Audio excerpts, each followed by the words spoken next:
my colleagues did a good job asking the sponsor some questions, so I didn't want to really belabor those points and more questions, but Welcome back to Frankly Speaking here on WYDC TV Big Fox. I'm your host, Frank Acom. We are broadcasting from the Hesselson studio and in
good morning and welcome to Frankly Speaking here on WYDC TV Big Fox. I'm your host, Frank Acom, and we are broadcasting live from the Hesselson studio here on Market Street in Corning.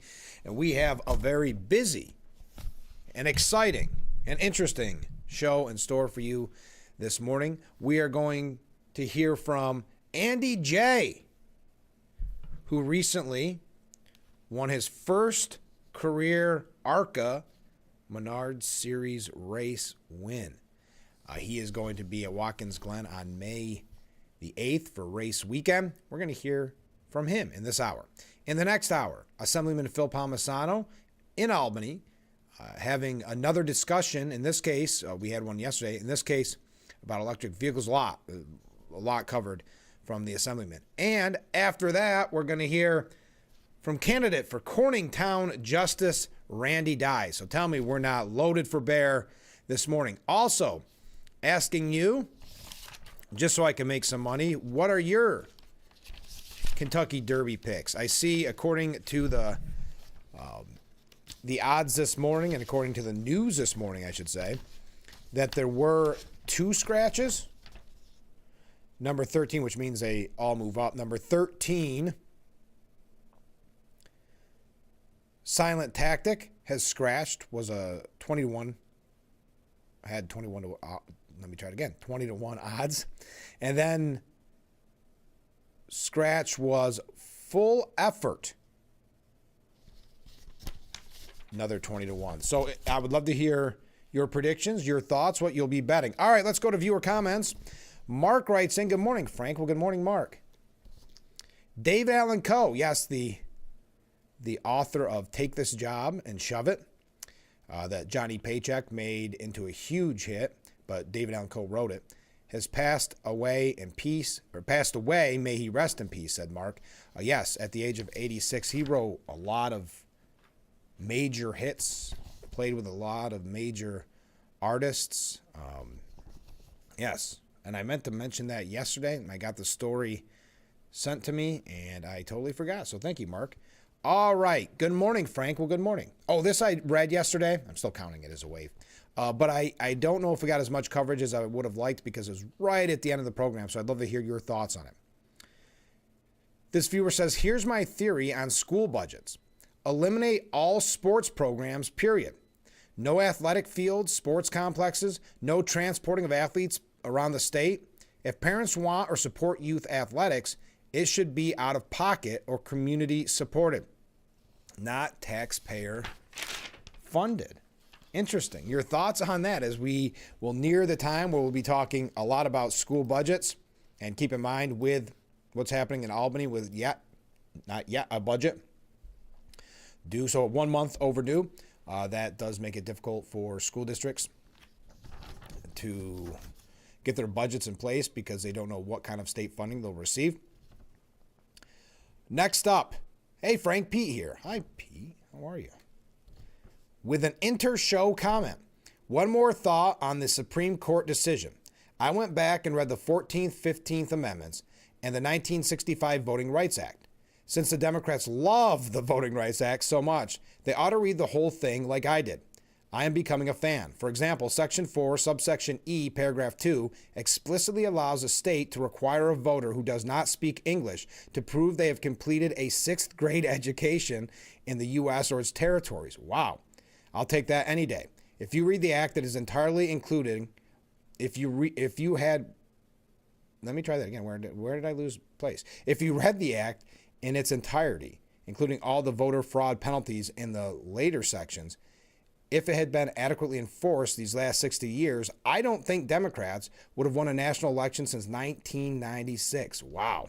That's interesting. We'll have to go through, if you have time this weekend, go through and read the Voting Rights Act. There is a piece, and I haven't had a chance to get to it. I probably won't this morning because we are so busy.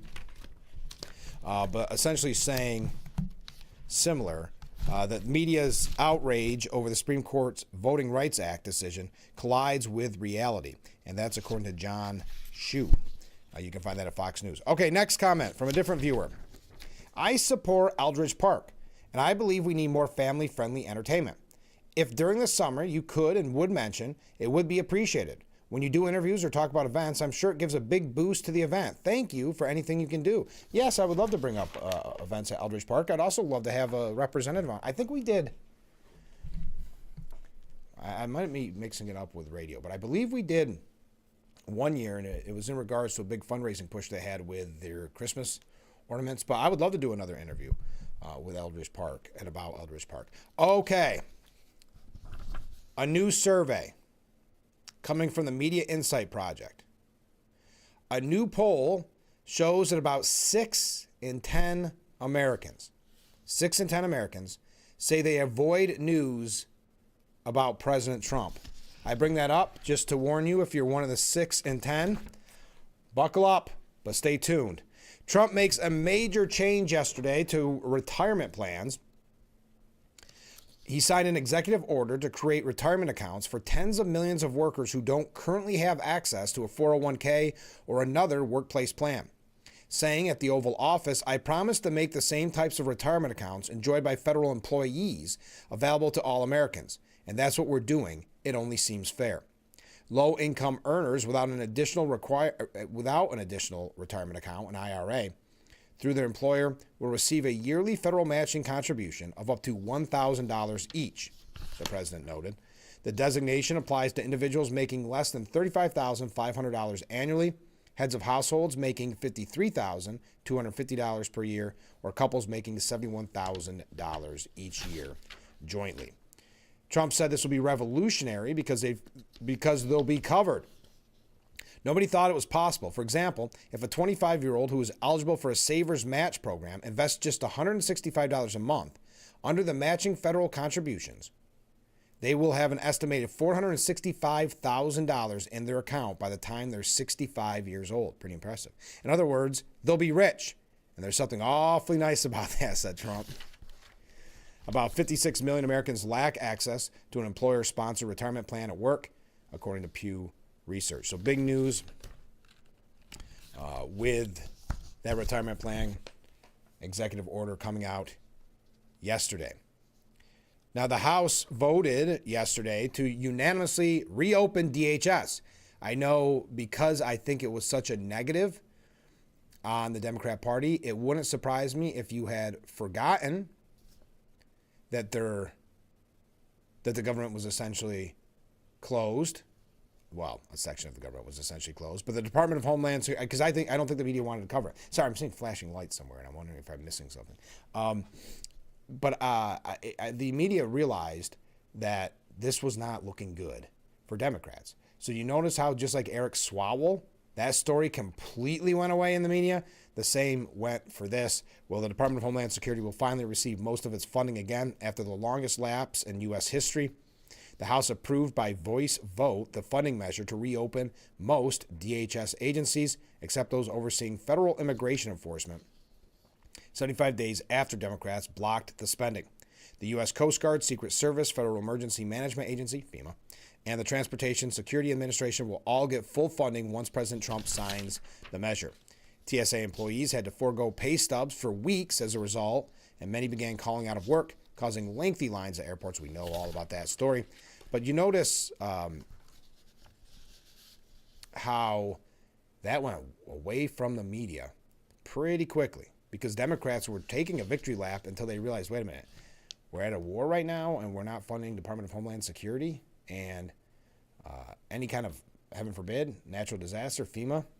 On Tuesday, the Office of Management and Budget also warned lawmakers on Capitol Hill that emergency funding for DHS would dry up in May. Mark Wade Mullins said, my payroll through DHS is just over $1.6 billion every 2 weeks. So the money is going extremely fast. And once that happens, there is no emergency funds after that. I've got one payroll left and there is no more emergency funds. So the president can't do another executive order because there is no more money there. Renewed interest in fully funding the Secret Service following the White House Correspondents' Dinner shooting on April 25th, which the president, vice president, and several cabinet officials attended. I don't know if that was what pushed it over the edge, but yes, after 75 days. Speaking of that, Congressman, then we got to take a break. We're going to be moving fast this morning. I've got a bunch of wild stories that I can't wait to hear your comments on coming up, and then I'm going to talk about that rhetoric, unfortunately, that we've been seeing from the media, we've been seeing from people protesting the street. But before that, as we mentioned, reopening DHS, Congressman Nick Langworthy released the following statement. When I got to Washington this week, my first order of business was to send a letter to the Speaker urging him to pass the Senate DHS bill. And I'm pleased that he has heeded my call. The nation is looking for leadership, and we have no more important duty than ensuring the safety and security of our homeland. I'm thankful we can finally put this ordeal behind us, but this record-breaking shutdown is a stain on our institutions. And as I've maintained throughout my tenure, government shutdowns are wrong. I'm grateful to the more than 260,000 men and women of the department who maintain their professionalism and dedication to the American people. Now we must move our attention to the reconciliation process where we ensure our immigration enforcement is fully funded and operational.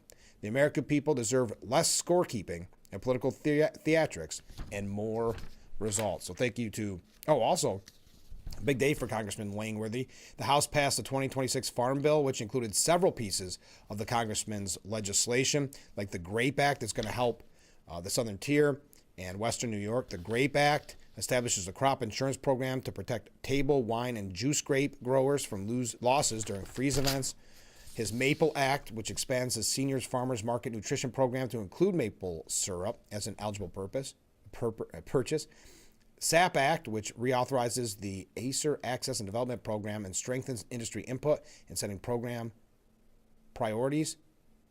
Careers Act, expanding workforce development in rural communities by strengthening the RISE grant program. And finally, Rural Telehealth and Educational Enhancement Act. All right. And I talked a little too long because the flashing lights are gone, so I'm not sure what I missed. All right, stay with us. We'll be right back with Frankly Speaking here on WYDC TV. Big Fox.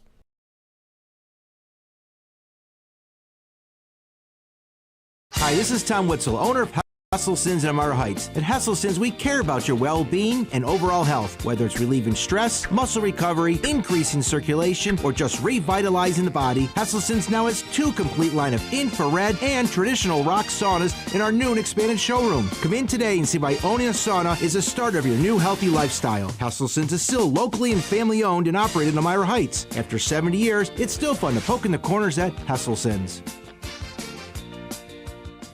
Get ready. Glass Fest, May 22nd through 24th. Brought to you by Chemung Canal Trust. Experience the magic of live glass blowing. From hands-on fun to incredible sights, there's something for everyone. Explore creations from local artisans. 3 days, one incredible celebration. Brought to you by Corning's Gaffer District. On Friday night, it's Drake White with John King opening. On Saturday, Tracy's A Taylor Experience. Join us for Glass Fest. Brought to you by Simmons Rockwell. Mess is so uplifting. You see how the community rallies around us saying, we're going to fight this thing with you, no matter how long it takes or what it takes. I love the energy at Walk MS. It is community, it is family. I can ride that high for the rest of the year. A cure is on the line for me. A cure is on the line for all of us.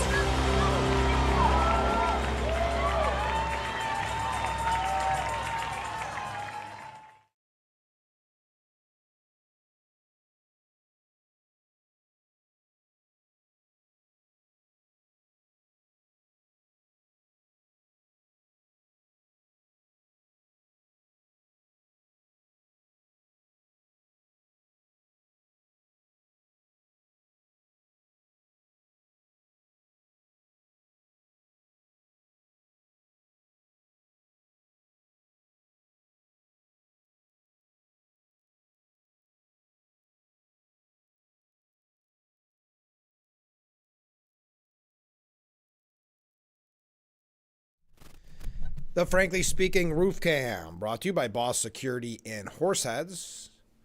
Contact them today for all your business and home security needs.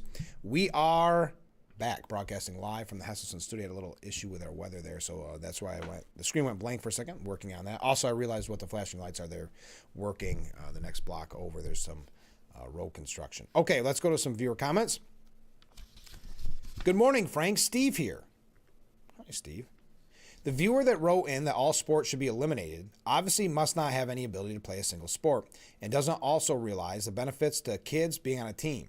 It's a proven fact that when kids play more sports together, camaraderie continues throughout their life, and they are so much less likely to get in trouble compared to kids that have nothing to do. If it isn't sports, what's next? Why don't they mention anything about removing arts or music and the rest of everything else? Let's just put them all in uniform since they're already being indoctrinated. Well, I appreciate your point about the indoctrination. That's not technically what the person was saying, Steve. It wasn't about eliminating all sports altogether. It was eliminating taxpayer-funded sports. So just like you know that there's travel baseball teams where parents pay the fees and things like that, this person's saying kind of similar. I think the problem I see with it, where do the fields, but I mean, if you look at it like on Canada Road in Irwin, there's fields and there's, that's not school related. So they weren't saying eliminate altogether. They were just saying the taxpayer funded edition, because parents obviously, as we see with the travel leagues and the things like that, they obviously do play outside of just trying to fix something here on outside of this the school day. So that's what they were saying. Mark, hold on real quick. Mark has a comment here. I agree with the viewer. No sports paid by taxes. Let the parents pay for it if they want their kids in sports. So we got a little mixed bag here. Another comment, and I'd love to hear, that's why I wanted to save the question for this morning. I read it at the end of yesterday's show because I think it's a fascinating question, because, I hear about these travel leagues and I hear about, so many people, so many kids taking their kids, pee-wee, things like that. I don't know what it does for, like when you think about high school football, I don't know how that level would work. Anyway, I find the question fascinating. That's why I pose it to all of you. Coming from a different viewer, good morning, Frank. I'm hoping that the NASCAR event at Watkins Glen International isn't a total disaster, but I'm predicting a horrible camping experience for anyone giving it a try. I have a farm near the track, and I'm having difficulty even driving a golf cart. If you have a tow truck, you might be very busy. Yes, I think that's going to be busy for tow truck drivers. But I think, there's so many dedicated fans. I think, listen, are the numbers going to be a little bit down from the August races? Yeah, probably, just the nature of upstate New York. But, I mean, they move it around in NASCAR, and I don't think it's necessarily, I think it's just going to be interesting to see how it all goes. Last year it was Labor Day weekend. This year is Mother's Day. We look forward to seeing what next year holds. It is going to be weird not having a build-up all summer to people talking about NASCAR and the weekend. But it's got its pros and cons. But I think, like you said, it's going to be interesting to see weather-wise what we're dealing with. But speaking of that, thank you for giving me the opportunity. Andy J., who just won his first career ARCA Menard Series race win in Talladega. It will be joining us here in just a little bit because he'll be a part of the race weekend next week. Trump called on the Senate Republicans to lift the filibuster yesterday, saying, "Do not be stupid." He took to Truth Social, saying, how much abuse can the Republican Senate take from the radical left lunatics in the form of Democrat senators before they blow up, terminate the filibuster, and approve things at a record clip, including the Save America Act? That would be unthinkable without the filibuster termination. The Democrats will do it on the first hour of their first day. Do not be stupid. He raises a really good point there. The Democrats will do it on the first hour of the first day if they get power. I think at one time there was a back and forth. You can make the argument that no, Democrats, some fought for it, and it's always stayed there because there's been one or two kind of flies in the ointment that kept it there, but in a positive way. I don't think that's coming anymore. When you're seeing the left calling for stacking the Supreme Court, when they're calling for constant investigations into Trump and impeachment and even sending him to The Hague, these type of things, I don't think that reasonableness is there anymore. And I think Republicans very often, this is throughout history, they play by a different set of rules than Democrats. They play by what they say. We're not going to stoop to their level. And okay, and then the Democrats, or we're not going to fight fire with fire, and then the Democrats do what they want. So it's going to be interesting to see how that plays out. Also, we learned yesterday that Trump's DOJ is pursuing a separate Comey probe for classified leaks. So that is not over. Speaking of the DOJ, have you seen the report? I can't remember where this came from. Oh, the New York Post. Former President Joe Biden's administration targeted Christians who held traditional values, according to findings in the U.S. Department of Justice Task Force report. The Task Force to Eradicate Anti-Christian Bias shared its finding Thursday in a lengthy report detailing how the Biden administration pursued such ends. The release said the report detailed Biden's radical efforts to punish Christians through prosecution, policies, and practices that demonstrated, quote, anti-Christian bias. Wow. The DOJ press release, released by Todd Blanche, said no American should live in fear that the federal government will punish them for their faith. As the report lays out, the Biden administration's actions devastated the lives of many Christian Americans. That devastation ended with President Trump. The Department of Justice will continue to expose bad actors who targeted Christians and work tirelessly to restore religious liberty for all Americans of faith. Wow. It doesn't come as a surprise, but that's where we are. One last update for today, and then we're going to get into just some stories that not only can I not segue to, I just cannot wait to get your opinions on. But before that, lawyers for Republican Bruce Blakeman, running for governor, of course, friend to Frankly Speaking, will argue today in front that a state board improperly denied him access to up to $3.5 million in public matching funds. So that is happening. I mentioned it yesterday. We'll be watching this closely. I'm sure we'll be talking about it on Monday. That lawsuit begins today. Now, Hochul has a significant financial advantage with $20 million on hand, according to her January campaign finance report, while Blakeman had just over $1 million.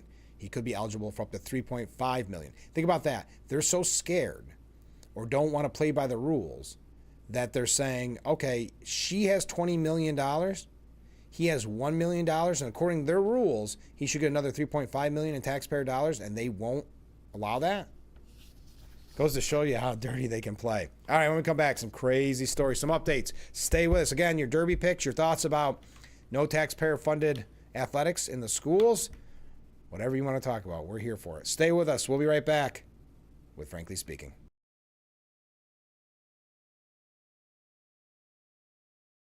When I was in law school, my father had to stop working when he developed early Alzheimer's. Social Security disability benefits saved my parents financially. I'm Peter Gorton of Lockman & Gorton. Now I'm a lawyer who helps people when they need Social Security disability. If you can't work, I'd like to help. For a free consultation, call Lockman & Gorton toll-free 1-800-698-0567. New York State is paying nearly $60 million towards improving key roadways across the southern tier. Many older homes are still at risk for exposing residents to high levels of lead. The Nani Hood Parent Resource Center once again brought the community together for its annual Halloween parade. Around the southern tier, Finger Lake stands out for its scenery and wine scene. This year's dry drought brought some positives to the crop. Lee Comm Center is looking for fans to show up and show out. Miss a veteran and she was injured in the line of duty. I hurt my leg in a training accident when she was only 2 years old. She had 7 different surgeries over the span of 9 years, and there were tons of complications. I couldn't be the mom my kids needed me to be. She missed so much. After my last surgery, I got an infection so bad I thought it was going to kill me. I told her she couldn't leave me yet. There was still so much she had to see. I hadn't even graduated. I'm doing much better now. I'm an active part of my kids' lives. She can kick a mean soccer ball. DAV's been there for me and my family. Through thick and thin, they've had our back. Every year, DAV helps more than 1 million veterans like Sandy get the health and disability benefits they've earned so they can achieve victories great and small. My victory is getting my life back. I may have lost my leg, but I've gained so much. I got my joy back. We got our mom back, thanks to DAV. Support more victories for veterans. Go to DAV.org.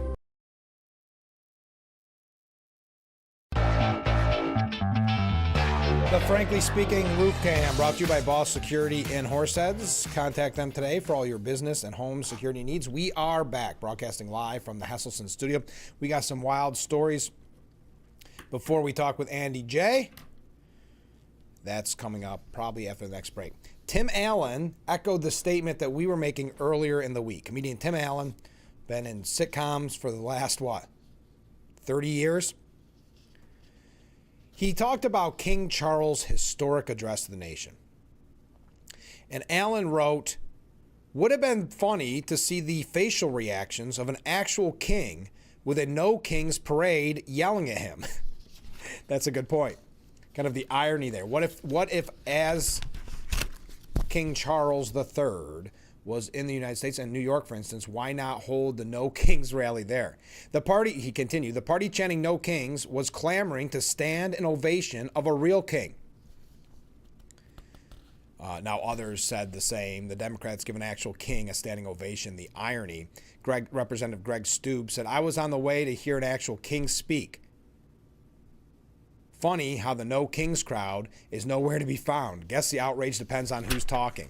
It's a really great point. Now, I don't know if you saw the official White House account, Twitter account, joining, if you will, in the trolling.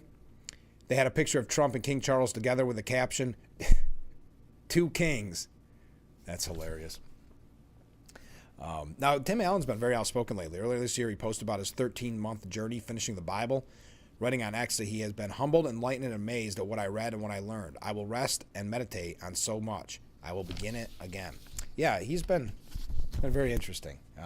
But I think it's a good point. All right, ready to keep buckled in. Syracuse University, they are going to start teaching students how to be influencers, social media influencers. A new creator economy minor will start rolling out during the fall of 2026 semester. It's a joint venture between the Newhouse School of Public Communications and the Whitman School of Management. The minor is one way SU is furthering its center for the creator economy. So basically, everybody of a certain age seems to want to be an influencer, a social media influencer. Now SU is going to capitalize on that, make a little bit of money, and let kids take a minor in using social media, which they're doing on their own anyway, and can probably teach the class better than professors. I don't know what this is coming to. I would rather, let's stick with the conversation about taxpayers-funded sports, huh? All right. I don't want to use the old cliche, but you really cannot make this stuff up. A Michigan city, which could only be described as woke, they spent $18,000 of the taxpayers' money to rip down hundreds of neighborhood watch signs. Why? Lawmakers in that Michigan city branded the neighborhood watch signs as racist. More than 600 of the blue and white metal lawn signs, you're familiar with them, it's kind of a universal sign of the neighborhood watch, were yanked from the ground in Ann Arbor after officials, not by a split vote, unanimously signed off on the whopping cost to scrap them. $18,000 of local taxpayer funds used to rip down neighborhood watch signs, because neighborhood watch signs by these officials, and this is another example of why it's important to know who you voted for, because they believe it encouraged, quote, racial profiling and distrust towards people of color, according to lawmakers and local outlets. Ann Arbor Mayor Christopher Taylor said, frankly, neighborhood watch signs are expressions of exclusion, and they're inconsistent with our values. The neighborhood watch sign inconsistent with their values. Ann Arbor is a welcoming community. We don't want to push people away. We want to welcome folks in. The city council voted 10-0 in December to remove the street watch signage, declaring they no longer served a public safety purpose or reflected the city's push for inclusivity. Officials said the 1970 era's neighborhood watch program, launched amid rising public safety concerns, is outdated and long inactive, citing research that claims the place cards do nothing to stop crime and instead encouraged biased surveillance. So the signs did nothing to stop crime. People don't even pay attention to the signs anymore, allegedly. So it does nothing to stop crimes, but those signs that no one's paying attention to encourage people to be biased in their surveillance. Wow, that's an interesting way to have it both ways. Council member Cynthia Harrison said, there are people that look like me and those from my community that have been questioned, quite frankly, in their own neighborhood by others, wondering what they're doing there. This is just representative of our values and how we want people to feel in Ann Arbor. We do welcome everyone in the city of Ann Arbor, but most importantly, we want everyone to feel welcome, and just the removal of these signs is a huge step in that direction. So they drew $18,000 from the city's cash reserve to axe the signs and told residents they can still keep tabs on their streets through independent community police oversight commissions. There you go, folks. I thought, does that not make your Friday morning complete? $18,000 taxpayer funded in Ann Arbor to rip down neighborhood watch signs because of inclusivity issues. All right, do I have time? All right. Two quick things. Kind of tie them together. A saxophonist fell asleep on stage during a Kamala Harris awards dinner and her anti-Trump rally. Overtaken by fatigue or boredom, the drowsy horn player drifted off right as Harris warned that, quote, people would take to the streets if they tried to cancel elections, end quote. The footage taken by an audience member showed the musician had his eyes closed and head down for nearly a minute, all while sitting just a few feet from the failed 2024 Democrat presidential nominee on stage. Remember, she thinks, I mentioned it, she thinks she may run in 2028. You can already see some of the long knives coming out on that, not wanting that. All right, and someone I bring up a lot, Joe Sempolinski called me out on it, but the quotes are just too precious, too perfect. Representative Jasmine Crockett is extremely disturbed that people disrespect her, pointing to her self-proclaimed status as one of the most powerful people in the country. She said, I am a black woman in America. So, I mean, some people are just like, oh, but you're a congresswoman. I'm a black woman first, she said, before complaining about the apparent level of disrespect she receives. Crockett openly wondered how anyone could possibly disrespect her, given her status as one of hundreds of congressional lawmakers, making her, in her own words, one of the most powerful people in the country. Quote, as you know, the level of disrespect that is continuously lobbed against us as black women. For me, I'm like, wait a minute. Now, I'm one of 535 most powerful people in this country. And for some reason, you think we are on the same level, but you don't disrespect me? What? Like, it's not going to happen. Okay.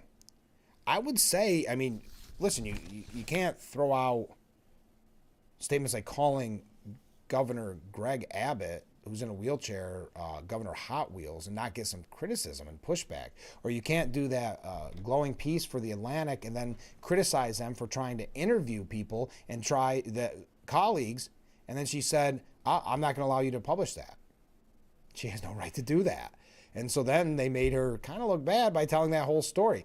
You're going to get pushback. You can't just say anything and not expect to get some criticism. That is, all right, that's why I bring up Jasmine Crockett. Okay. Now, we got one last thing.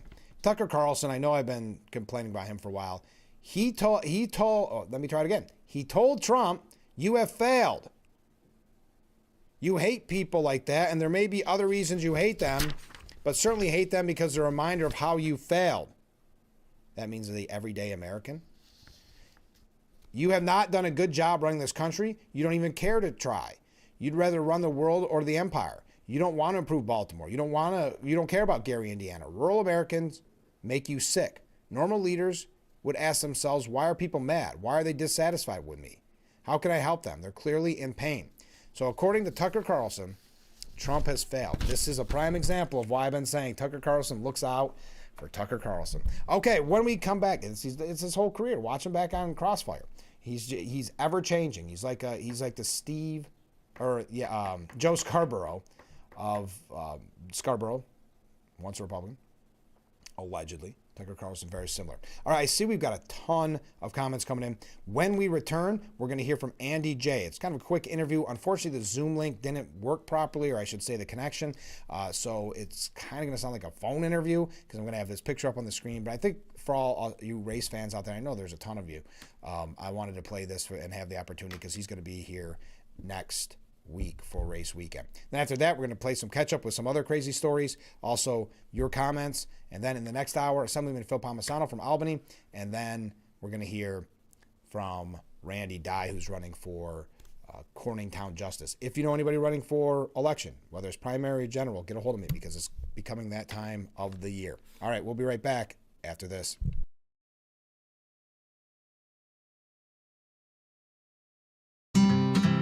Give kids time. Just 5 minutes a day. Ask them how they're feeling. And listen.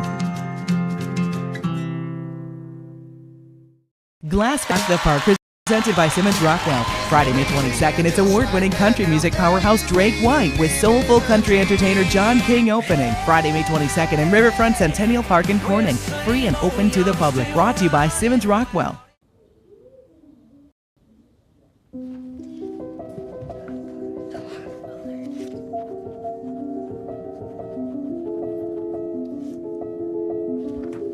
Can you help me?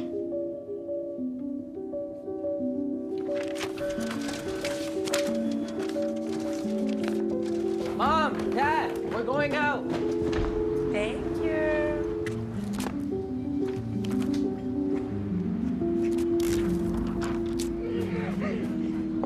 Oh, look, they're playing chess. What you got there? Will you help my mom? She's real sick, huh? Hey, crew, I'll give the first move to anyone who signs up to be an organ donor.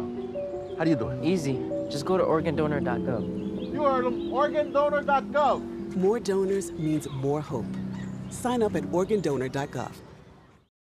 I'm meteorologist Brandon Weathers. We'll stay cool for our Friday with a high of 56, about 10 degrees below average, and some showers returning mostly after 5 p.m. Showers lingering overnight. Temperatures in the low and mid 30s. Then we'll be topping off in the mid 50s once more on Saturday. Additional afternoon showers are possible. Should be dry but still cool Sunday.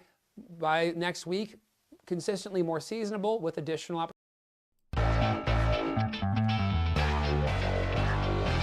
The frankly speaking roof cam.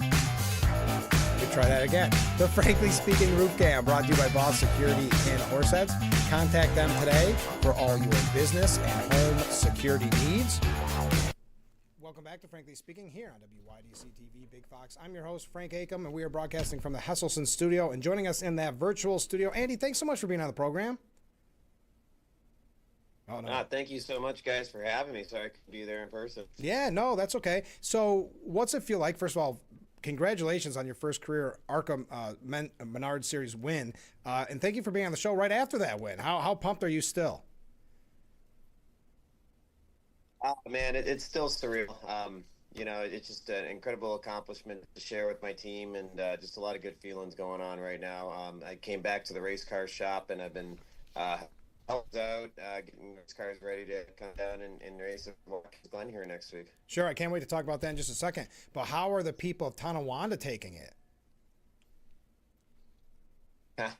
I haven't been home yet, but I've been getting a lot of phone calls from home, a lot of loved ones, a lot of people that have been here for the whole ride, for my part of it, and it's been pretty special to be able to share this moment with them. My mom was with us, at the racetrack. She was just so excited and just elated, and Uncle Lee's went to me with my first go-kart race in 2001, and he was actually our tire changer on the pit stop. He went over the wall. So a lot of my Buffalo guys came with for this journey, and it's just pretty special to have it all come to fruition the way that it did, and just be able to experience this and share it with like I say, my whole team from Buffalo and everyone involved with our Class Motorsports team. And we had a viewer send in a question. What's a win at Talladega and a pack racing with all the drafting? What's that feel like?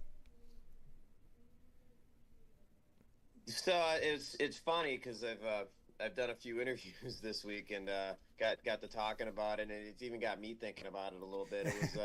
It was such a cool way for our team to get our first victory, because it wasn't shocking because we've been close before. We actually were leading at the end of the race last year and came up just short. And we've been fast and we've been close, but we only led for about 300 feet of this race, right? We restarted sixth on a 1-lap restart, and it was just kind of chaos there on the last lap. And it was never it wasn't like we led the last 20 laps and hung on where everyone was kind of fingers crossed, like, I hope we hang on, we're going to win.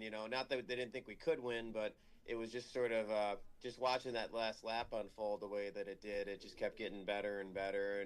And you see videos of the team, they just kept getting kind of more and more excited. We have a lot of people involved with this team, and a lot of people were there, and it was the first win for a lot of us. And, and obviously our first win together. So just kind of perfect in a lot of ways, right? You can only get your first win at this level once in a lifetime, and to have it go down the way that it did, and just all the excitement, and the grateful that someone thought to record some of it too, and we just we got so many memories that we all share together, and it's just been fun the last 4 days to just kind of relive those moments and think about it and reflect on the journey and how lucky we are, and how this all came together, and what a cool accomplishment it is that we share. What does it feel like? Because you said it was just that last little bit. What's it feel like? Is your head still focused on it? You can't take it all in. You have to take it in now, right?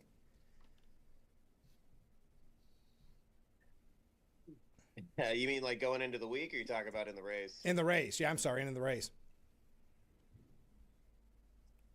Yeah, no. So as far as the way the race unfolded, it would have been really hard to kind of predict everything that happened. Sure. But I kind of jumped on the radio because I was trying to work with Cletus McFarland in at super speedway style racing. Usually, you got to work with other people in the draft, and we were drafting together earlier, and I felt like we could do some things better if we worked on some things. So I communicated some critiques to my spotter, and he talked to Cletus, and they came back with a whole nother part of the plan where we were just going to stick together and go outside 3 wide. And I was kind of looking at cars in front of us. A couple cars had damage, and a couple cars were teammates, so we know the teammates are all going to work together. So Cletus was, I thought, the fastest car, so we kind of figured on just hitching our wagon to him, and he did a great job making moves.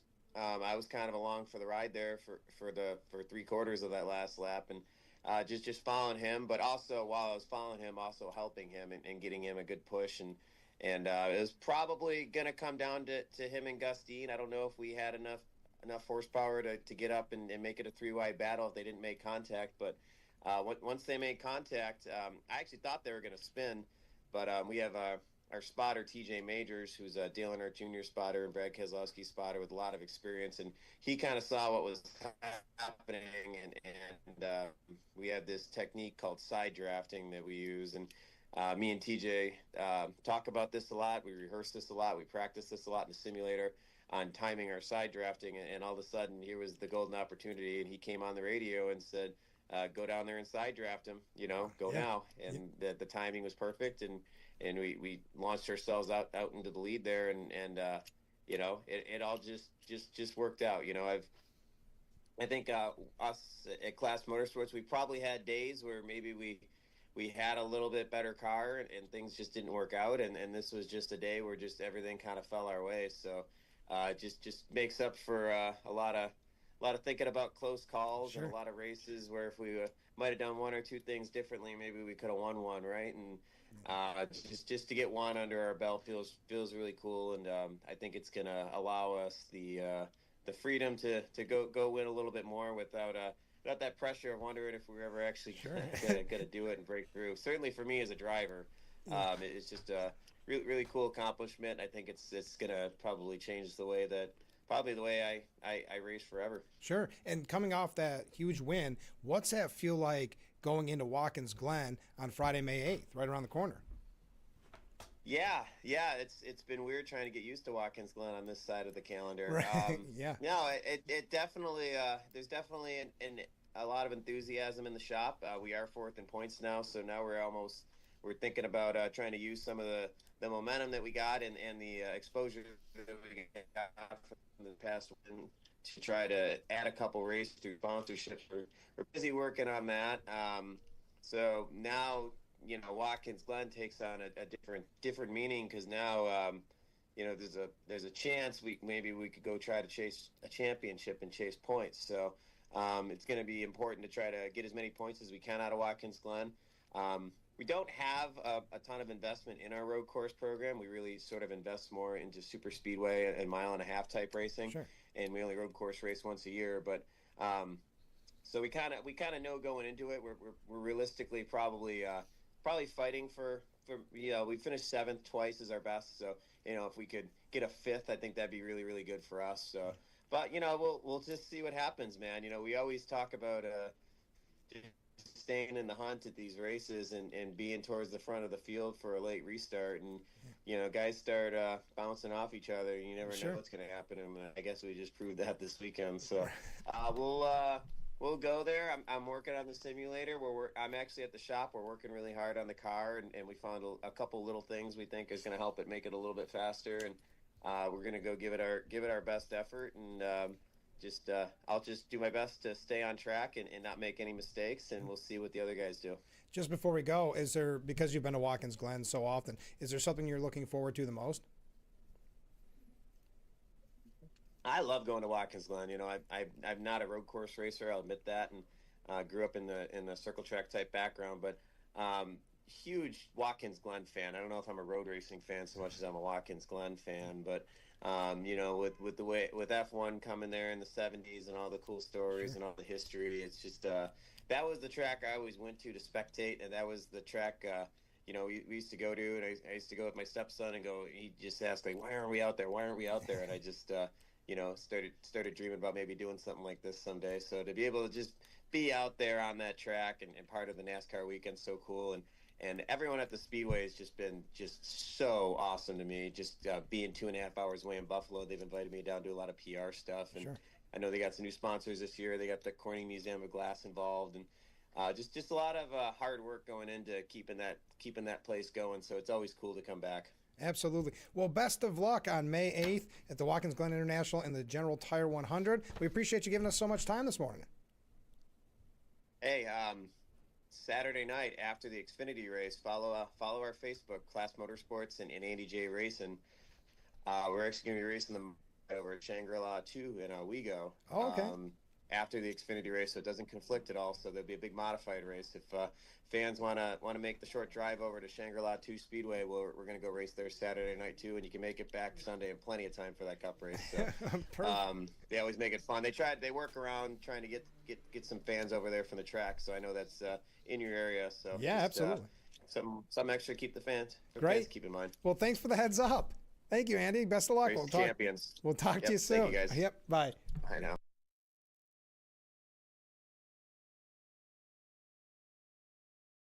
This year, WYDC is bringing you 25 New York Mets games free over the air this spring and summer. No fees and no subscription services. Tune into WJKP 48.2 to watch the New York Mets this MLB season. Let's go Mets! Give kids time. Just 5 minutes a day. Ask them how they're feeling. listen. Get ready. Glass Fest, May 22nd through 24th. Brought to you by Chemung Canal Trust. Experience the magic of live glass blowing. From hands-on fun to incredible sights, there's something for everyone. Explore creations from local artisans. 3 days, one incredible celebration. Brought to you by Corning's Gaffer District. On Friday night, it's Drake White with John King opening. On Saturday, Tracy's A Taylor Experience. Join us for Glass Fest. Brought to you by Simmons Rockwell. Maybe it was a family vacation or a school field trip. But there you were, standing in awe at a national park. We are the National Park Foundation, and together with you, we're creating a future where every person, every generation, gets their chance at an unforgettable moment. Today, tomorrow, forever. Learn more at nationalparks.org.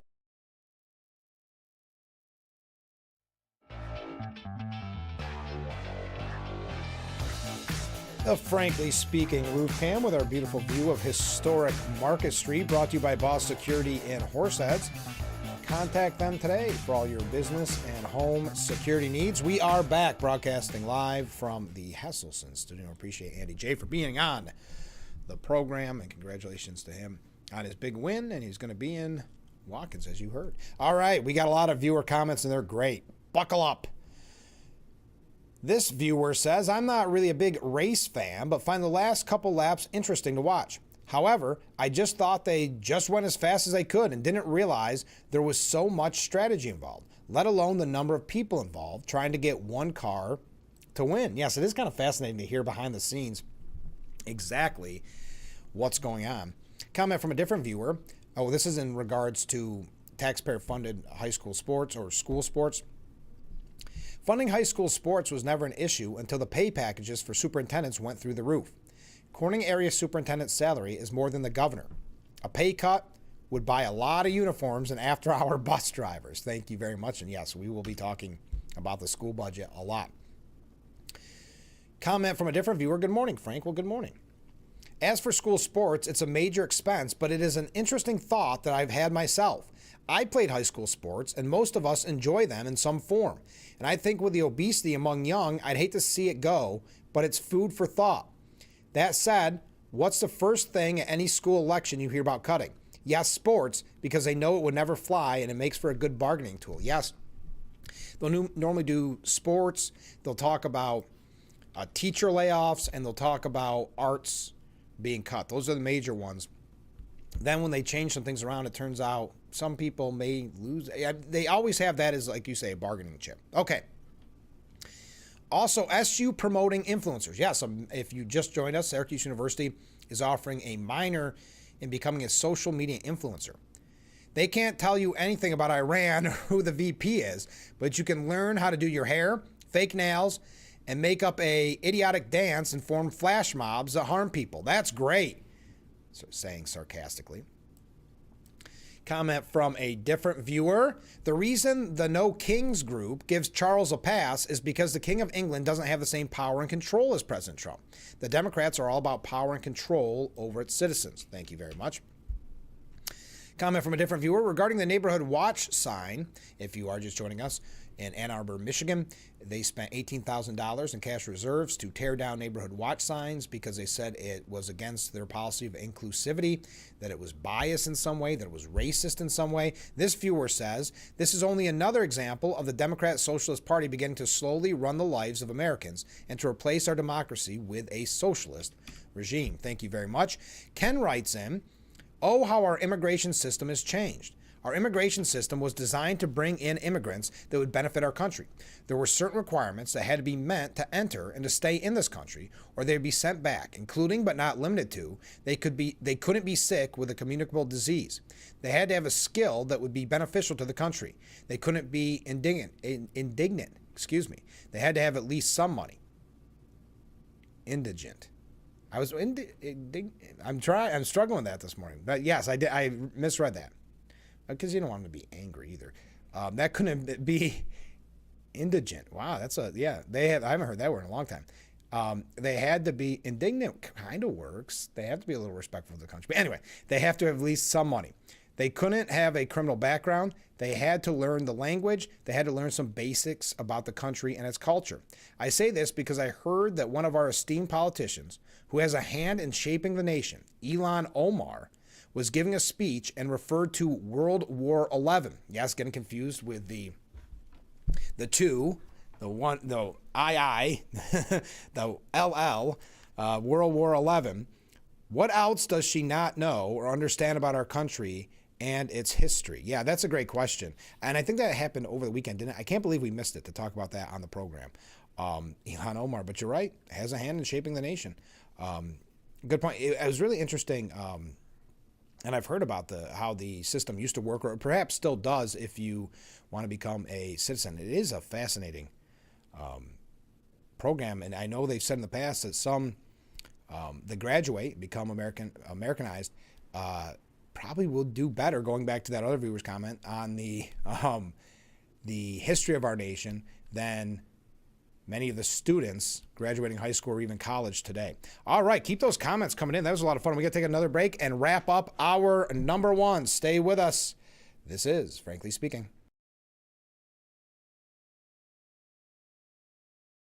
When you're online, don't forget to visit our Facebook page at Big Fox News. Catch up on news from the Twin Tiers and hear about local events. All on Facebook.com/Big Fox News.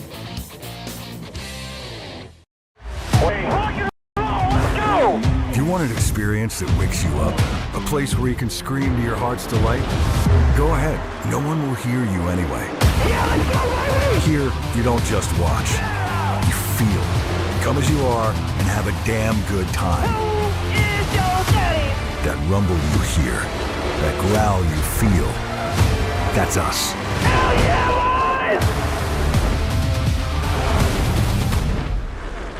Let's say this is your head. It's way too easy to let it fill up with anxieties, worries. If that happens, visit yourlifeyourvoice.org. You'll find ideas that can help you get back on track. You only have one head. Look after it. Meteorologist Brandon Weathers will stay cool for our Friday with a high of 56, about 10 degrees below average, and some showers returning mostly after 5 p.m. Showers lingering overnight. Temperatures in the low and mid 30s. Then we'll be topping off in the mid 50s once more on Saturday. Additional afternoon showers are possible. Should be dry but still cool Sunday. By next week, consistently more seasonable with additional opportunities.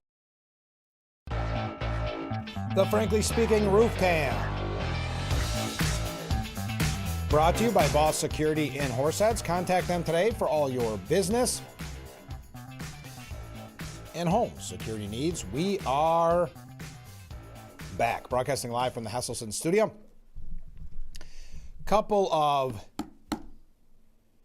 Wow, we got a lot of comments coming in. You guys are doing great this morning. We always do great.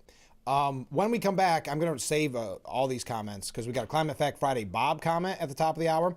We also have quite a few others coming in. We got a Derby prediction, so you want to stay tuned for that. Make sure you get your Derby prediction coming in, but we just have a minute, so I don't want to read these all and have to rush through them. So we'll read them at the top of the hour. Also in the next hour, we'll hear from Assemblyman Phil Palmisano and his statements yesterday in Albany, and we'll also hear from candidate for Corningtown Justice Randy Dye. So we've got a busy 7 o'clock hour as well. By the way, did you see the White House Correspondents' Dinner shooting suspect, Cole Allen?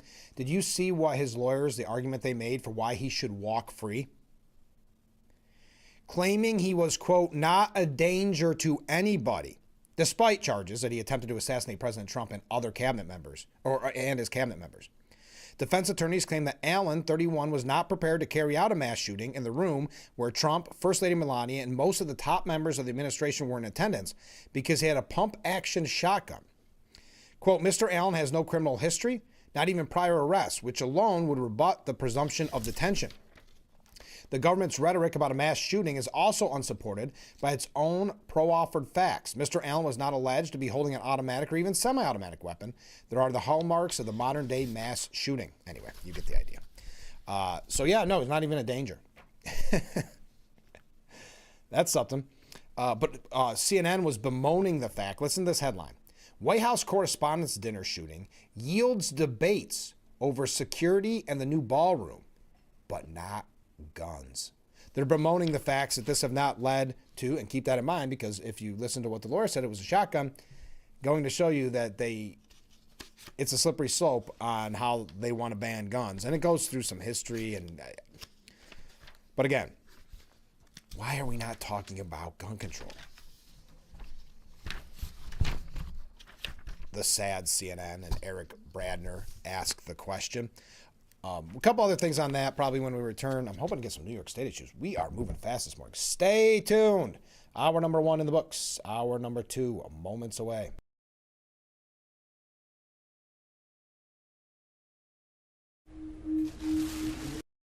I had to pack up all my things. I had to leave my home. And I never knew where I was going next. It felt like I never even had a say. But then you came along. Change a child's story. There's a child in foster care waiting for a volunteer like you. Learn how you can help at nationalcasagal.org.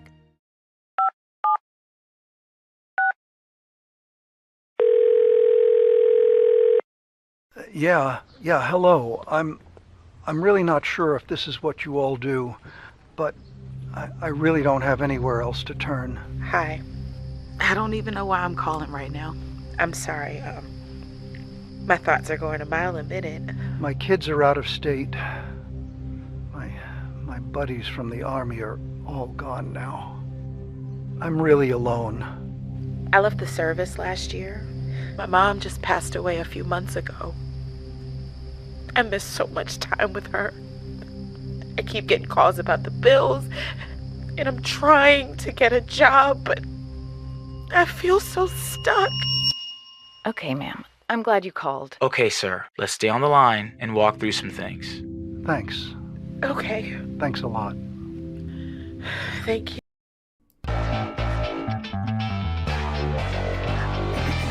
And we welcome you to our number 2 of Frankly Speaking here on WYDC TV Big Fox. I'm your host, Frank Aiken. We are broadcasting live from the Hesselson studio, and we got a ton of comments coming in, and we've even got a Climate Fact Friday Bob comment. So let's get right to them.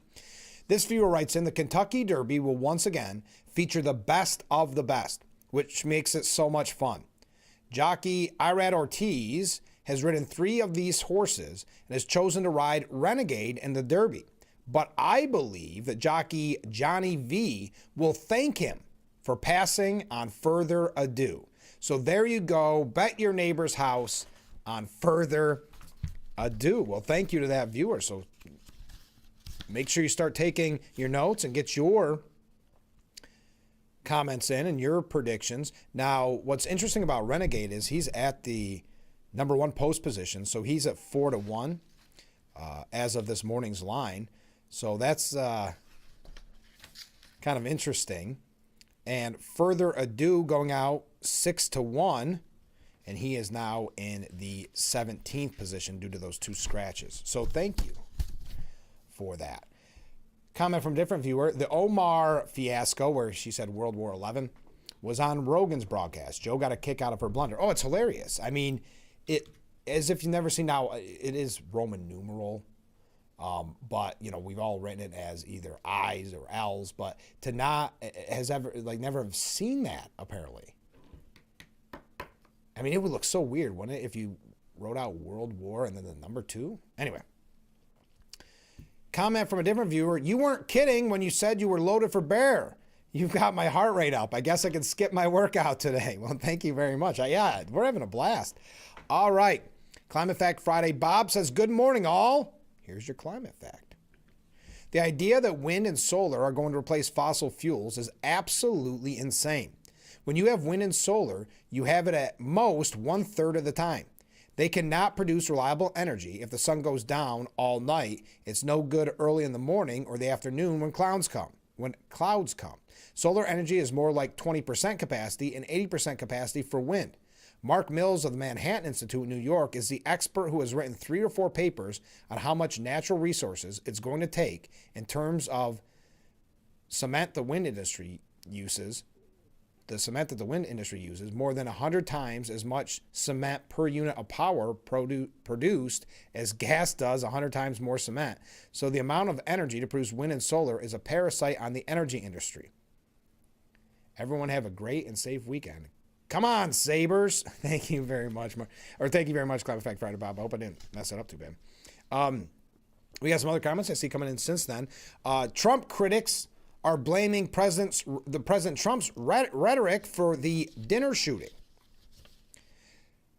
Ex-NBC host Chuck Todd said during a conversation with former CNN host Chris Cillizza, chaos follows him, and you are less safe, right? If you decide to go into his orbit, you have become less safe. He does not care about your safety. He's not going to protect you if you go into his orbit because he's always going to protect himself first. The president is going to protect himself first at an assassination attempt? I think we can all say, I hope so. But also, this victim blaming is remarkable to me. Chuck Todd said, so the guy doesn't care when people commit violence in his name. He only cares when the violence is committed against him. And he does not see that as a contributor to the atmospherics of the world we're living in right now. He also said, presidents set the thermostat for the country for better or for worse, and only a president can dial down on the rhetoric. Only a president can set the tone. It is on the president. This is why you can't expect the Speaker of the House to do it, a chairman of a political party to do it. Certainly, everybody would watch the words and be careful in incendiary rhetoric, but ultimately the political community and the community at large takes its cues from the president. And this is a president who, from the very beginning, has been very pugilistic. Okay. So again, blaming, and they've got other examples of this. Charlemagne, the radio host, said, people always ask if they're going to tone down the violent rhetoric toward Trump. Stop it. I'm sick of that narrative. I need every media personality to direct that energy and that question to one person and one person only, Donald J. Trump. At what point do people simply say, hey, Trump, you're the drama? Again, more victim shaming. And I love arguments like that in suggesting that the media has always been fair with him and have never asked him to tone down the rhetoric or never said that he has gone too far this time. So that argument is foolish at the very least.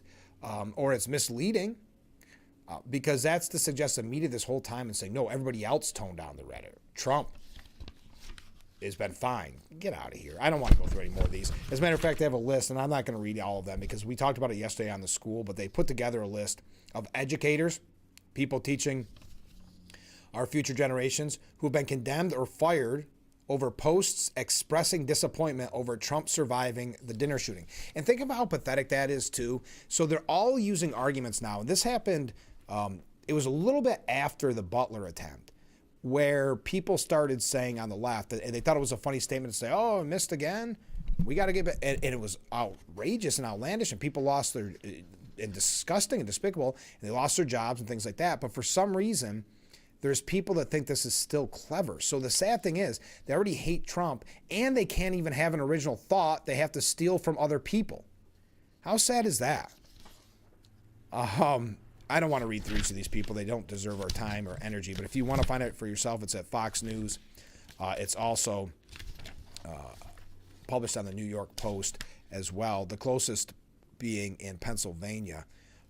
Anyway. And then you had, just to say, tone down the rhetoric, right? They keep saying tone down the rhetoric and then point to Trump. Daughter of legendary director Stanley Kubrick.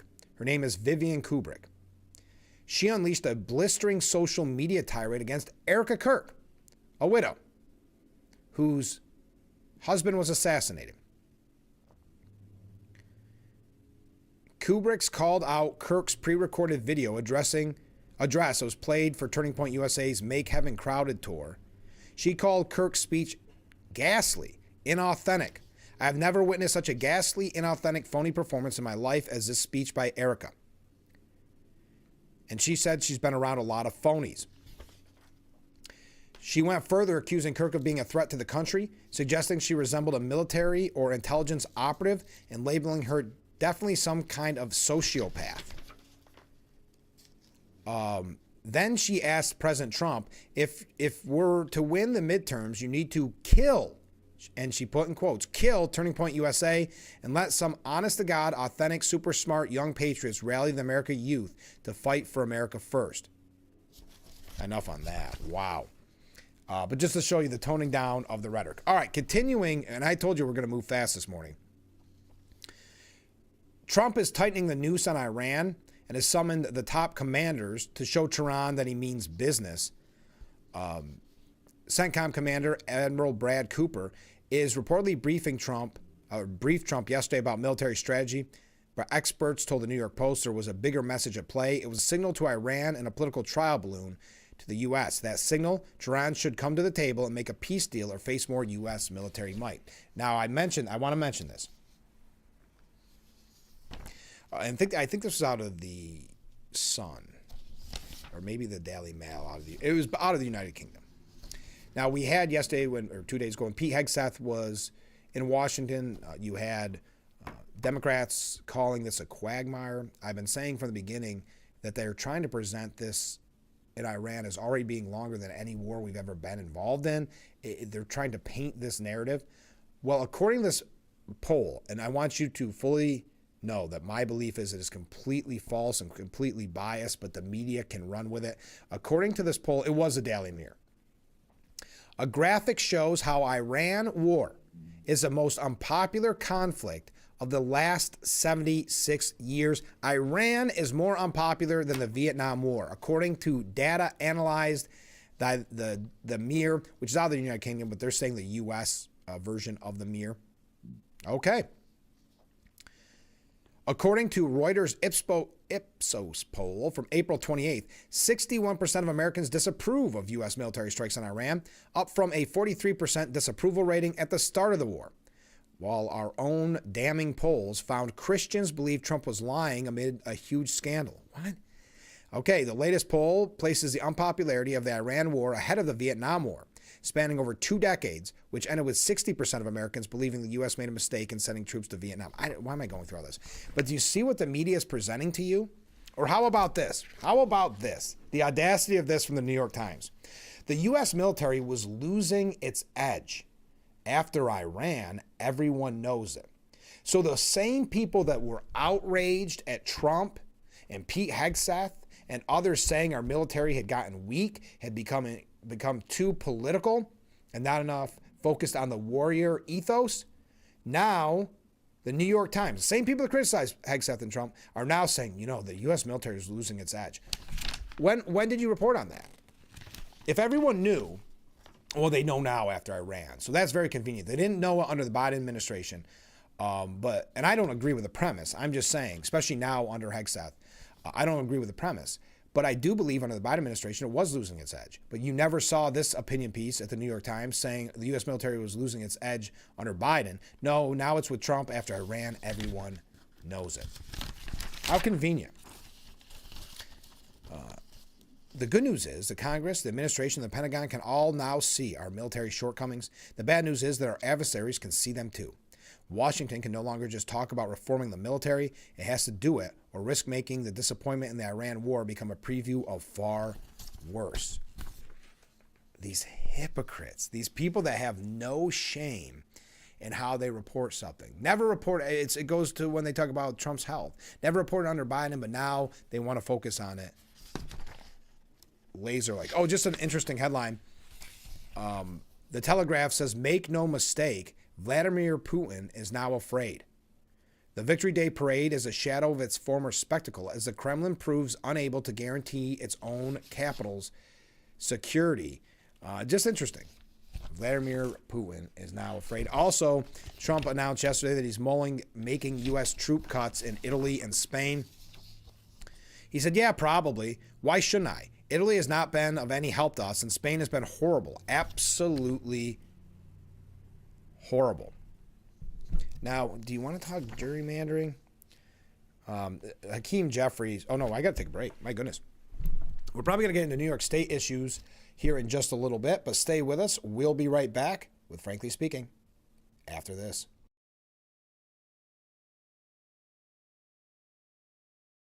Get ready for GlassFest May May 22nd through 24th. Brought to you by Chemung Canal Trust. Experience the magic of live glass blowing. From hands-on fun to incredible sights, there's something for everyone. Explore creations from local artisans. 3 days, one incredible celebration. Brought to you by Corning's Gaffer District. On Friday night, it's Drake White with John King opening. On Saturday, Tracy's A Taylor Experience.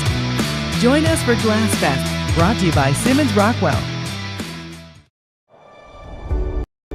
We are the keepers of the wild, America's original and most invested conservationists. For more than 80 years, we've been committed to conserving wildlife and the natural landscapes that define our nation. From rugged alpine ridgelines to peaceful tall grass prairies, we've supported the conservation of more than 36 million acres of American wildlands. Our funding has led to cleaner water, fresher air, and improved wildlife habitat. From abundant fish and waterfowl populations to robust deer and elk herds, nothing is more important than maintaining wild spaces for adventurers to explore and wildlife to thrive. We are America's hunters and target shooters, stewards of the American outdoors.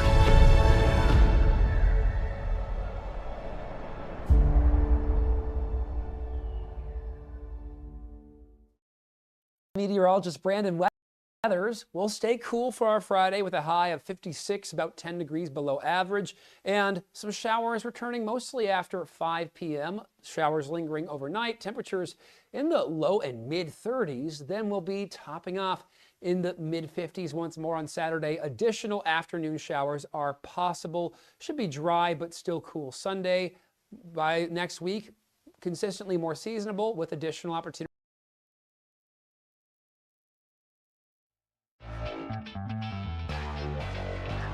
The Frankly Speaking Roof Cam, brought to you by Boss Security in Horseheads.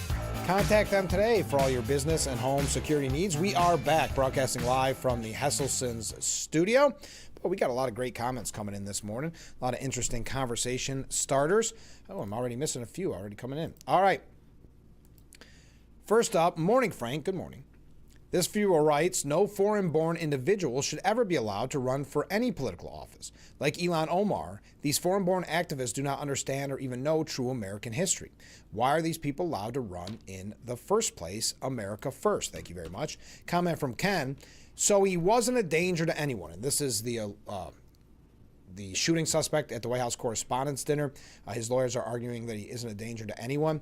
Well, according to Ken, well, not according to Ken, the lawyer said that, but Ken's saying, so he wasn't a danger to anyone because he had a pump shotgun. Let's think about that. A 12-gauge shotgun shell holds about 9 what is it?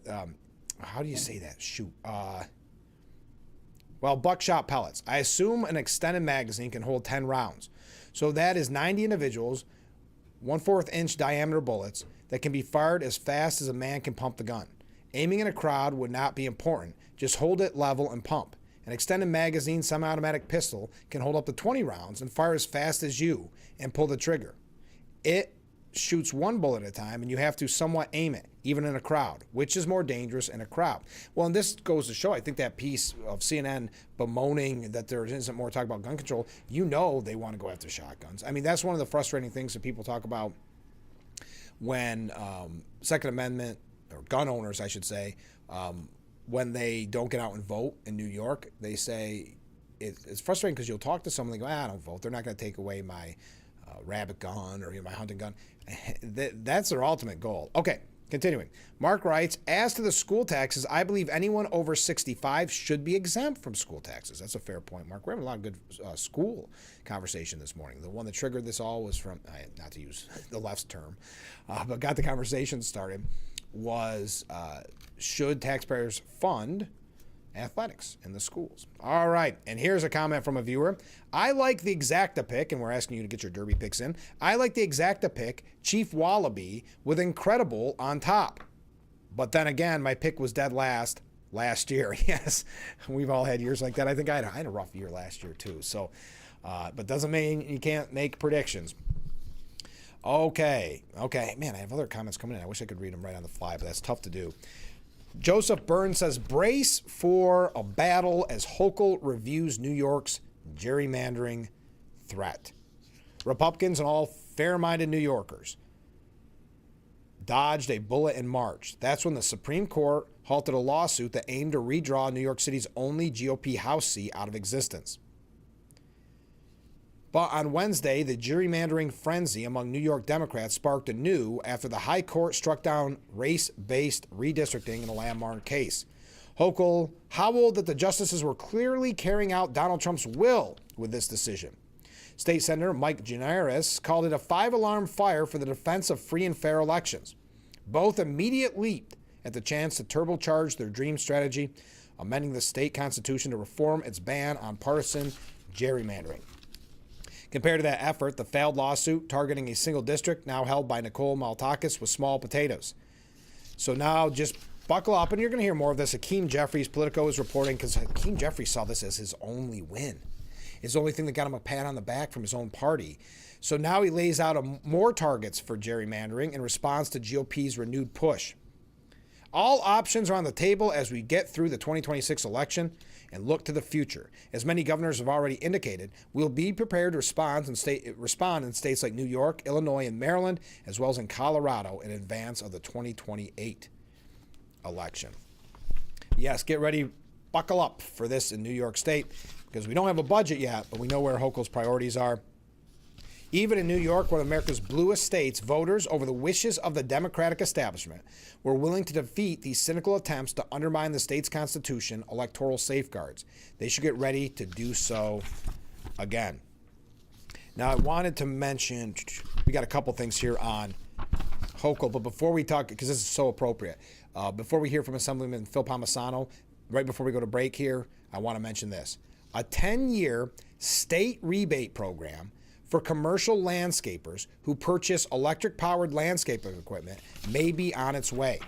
The State Assembly recently passed by a 99-42 vote, with Assemblyman Andrew Molitor and Assemblyman Joe Sempolinski voting against the legislation. The legislation... There's going to be more than that. The legislation will now... I'm sorry. That got confusing. I forgot this is out of his district. I was thinking, why wouldn't they mention Phil Palmisano and others? That's right. This is written from that district. So, of course, Joe would vote no. The legislation will now make its way to the state Senate, which passed similar legislation during the 2025 session before the bill died in the Assembly. So what we see here is you will get a rebate. Landscapers will get a rebate if this is approved, if you buy lawn equipment, not really making these changes to our climate policy, showing that they don't care about really what affects you and I and our bills, focusing on a rebate. Not a rebate for you because of your electric and gas prices that the Republicans were pushing to help you in the immediate. No, if landscapers, commercial landscapers want to buy electric weed whackers and lawnmowers. Okay. We've got comments coming in, but when we return, Assemblyman Phil Palmisano. Stay with us. We'll be right back. And it's from yesterday in Albany. Stay with us. We'll be right back.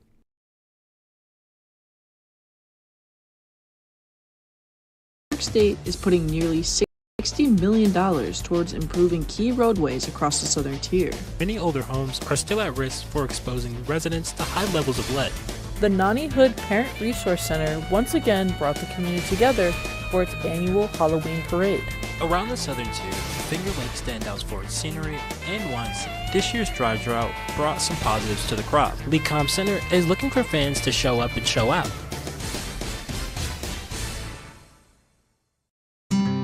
Give kids time. Just 5 minutes a day. Ask them how they're feeling. And listen. Glass Back the Park, presented by Simmons Rockwell. Saturday, May 23rd is Tracy's A Taylor Experience. Welcome to our tribute to the Eras Tour. Free and open to the public. Brought to you by Simmons Rockwell. Down and play, I'll write your name. Small businesses are the heart of America. Like you, these entrepreneurs started out with a dream and the drive to build a better life. If you have a small business idea to grow or challenge to face, you don't have to go it alone. Since 1964, SCORE has helped millions of entrepreneurs build their businesses. Today, they are the nation's largest nonprofit source of expert mentoring, resources, and education. Whether you're starting out, building back, or have worked at it for years, SCORE will match you with specialized mentors. Our thousands of volunteers provide the guidance and connections you need for free. Your success is waiting. SCORE is ready to help. Find a mentor today at score.org.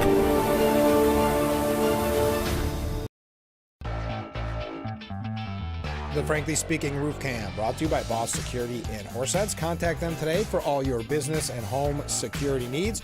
We are back broadcasting live from the Hesselson studio. Before we go to Assemblyman Phil Palmisano, don't forget we still have Randy Dye on as well a little bit later on. We need this indictment of Comey to stick, says this viewer. When he finally realizes he's done and will take the fall for it all, he'll sing like the proverbial canary. Thank you very much. Comment from a different viewer. Earlier this morning on a fake news channel, they had a so-called expert who claimed that even if the war was to end tomorrow, it would take a year for gas prices to come down, even though President Trump says it will come down quickly. I have to believe the president knows more than the so-called experts. Vote Republican and continue with a government possessed of common sense and decency. Thank you very much. Comment from a different viewer. Not dangerous. Don't forget that if the guy that got shot wasn't wearing a bulletproof vest, he would be dead. That's a very good point. And we're not saying, I want to make that clear, we're not saying it wasn't dangerous. That's what his lawyers were saying to get him out. And finally, so how do the redistricting, what is the real rule? Well, that's complicated, based on population, but that's why with the gerrymandering, and it's as old as time, but it's getting worse in New York and California, places like that have been known to do it forever. So when there was all this fake outrage that Texas was looking at it was tough to listen to. But I mean, we could get an expert in to tell you all the exact details, but it's not necessarily an easy process. We got other comments coming in, but let's hear from Assemblyman Phil Palmisano. My colleagues did a good job asking the sponsor some questions, so I didn't want to really belabor those points and more questions, but I do think they made some very good points. Our ranker on the committee talked about how we have declining road conditions, declining bridge conditions in the state of New York, how we rank near the bottom. He gave those percentages. My other colleague talked about the advanced clean truck rule regulation that's on the book, getting into the important point that was agreed to. There's a delay on enforcement, but there is not a delay on the implementation. The problem with that is our dealers, our customers, they're building up deficits that they still have to meet. For every 4 ICE vehicles they purchase, they have to purchase an electric truck. That's problematic because they're building up those deficits and there'll be significant impacts later. Why we're not delaying enforcement, I do not know. We know about the weight differentials, and obviously, and with a budget where CHIPS is flat, it's concerning. And I noticed in the memo, and I know my other colleague got into the discussion with the chairman about the study. Well, there is a study that was done here in New York recently in conjunction with Cornell University with the New York State Town Highway Superintendents. They've shared that through conversations as well. The thing we need to know on the electric school bus mandate, we all are hearing from our schools about these costs, how much it's going to cost, how it's 3 times as much to purchase an electric school bus versus a near zero emission diesel school bus. They talk about the cost, What we don't hear a lot of people talking about is the weight. The weight of a near zero emission diesel school bus, the buses our schools are using now, are about 10 tons per axle. An electric school bus, they're about 14 tons on the front axle and 25 tons on the rear axle. So this study was done, again, in conjunction with Cornell University and the New York State Town Highway Superintendents. What did that study say? It will increase the cost for maintenance from $20,000 to $50,000 more per mile above and beyond what it is now. It will increase rehabilitation costs by more than $550,000 per mile above and beyond what it is now. I know that the California study says that they saw like a 1% decrease in life use. This same study said that we would see a decrease in road life use by 20% from 10 years to 8 years.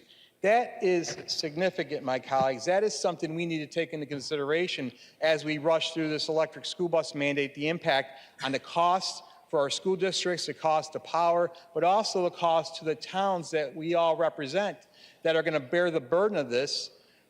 And then when we see a budget from the governor that keeps CHIPS flat and how we have to fight tooth and nail every budget cycle to ask for more CHIPS money, keeping in mind that 87% of the roads in New York State are owned and maintained by our local municipalities, keeping in mind that 52% of the 18,000 bridges in New York are owned and maintained by our local municipalities. A flat CHIPS budget is unacceptable, especially with this electric school bus mandate that's coming down the tracks, barreling at the public with no delay or help in sight. And again, I'll bring this point out. I am still baffled how we are asking our school districts to convert their entire school bus fleets by 2035, and no one's answered this question. No one from the media asks the governor or the leaders this question. Why are we asking our school districts to convert their fleets by 2035, but the state of New York does not have to convert their medium and heavy duty fleets until 2040, a full 5 years after our school districts? Why are we asking our school districts and property taxpayers to be the guinea pig for this social experiment? It's not going to work. It's too costly. It's too damaging. How about the state of New York does it first and shows it can be done properly and that they can get all the kinks out, costs. Oh, by the way, even though it's 2040 for the state, they have an out for feasibility. They have an out for reliability. They have an out for cost. They don't have to do it if they don't want to. But our school districts are mandated with this largest unfunded school mandate. So as we negotiate the budget, as I know that's going on, and maybe we haven't got to the dollars amounts, when you're talking about the CHIPS program, keeping in mind this weight of these electric school buses, we should be increasing CHIPS significantly. $250 million is not a big ask in the context of a $250 billion budget when we see funding for other programs that aren't as much of a priority. So I hope you keep that in context during your conferences and when you're negotiating with the governor. This is something we've advocated for. This has bipartisan support, by the way, the $250 million. It had $250 million in the one House budget. We should have $250 million. We didn't have in our budget, but there was an increase. I hope we push for that, keeping in mind these numbers that I just shared with you, just the impact of the electric school bus mandate on our town roads.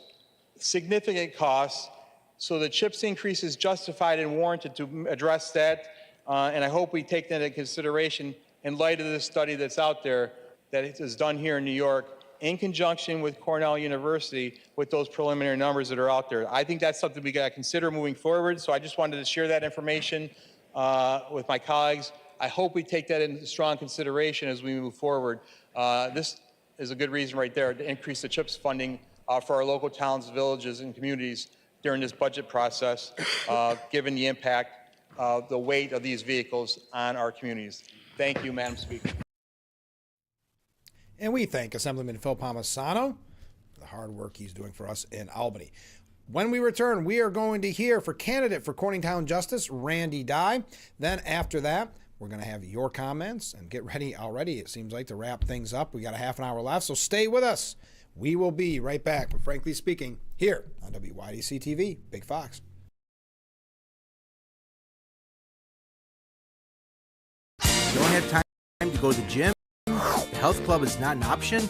Come to Hesselson today and see why swim spas and fitness systems can fit into anyone's yard and budget.